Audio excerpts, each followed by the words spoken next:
Good morning. Today I want to share Matthew 9, verse 37, which says, "Then he said to his disciples, 'The harvest is plentiful, but the workers are few.'" As I watched the devotional video for the verse of the day on the Bible app today, the person talked about this group that she leads that is called Propel Women.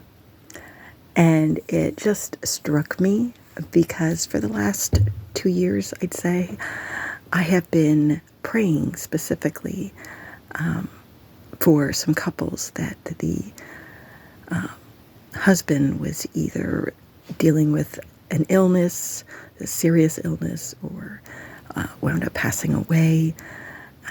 But I was taking notice to how many Christian men were getting sick. And God put it on my heart to be praying for their wives because I felt Satan was attacking the husband in order to get to the wife. He thought, hey, if I take away her husband, the strength, she will doubt God, she will fall away, and I'll have her.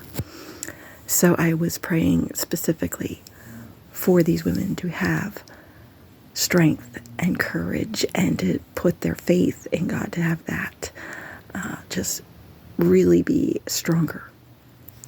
And so when I saw this verse, I thought of what kind of testimonies these women have, where they can share of God's faithfulness during a very difficult time in their life, and how He remained truthful,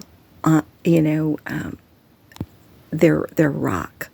He was His faithfulness, His strength that He would give to them, the peace that only He can give, comfort. Just, I can see in some of these women just their resolve to just keep going in the midst of difficult times. And I thought, how many times do we let fear stand in the way of sharing our story? Or maybe we think we don't have a story, And I was just aware today as I read this verse about the harvest is plentiful, but the workers are few. And I want to encourage you to be one of God's workers. People need the hope that only God can give. They need to know that peace, that indescribable peace that only comes from Him. They need to hear about His faithfulness. And so I want to encourage you, share your story. Tell people what God is doing in your life and how He is faithful. So God bless, and be one of God's workers today.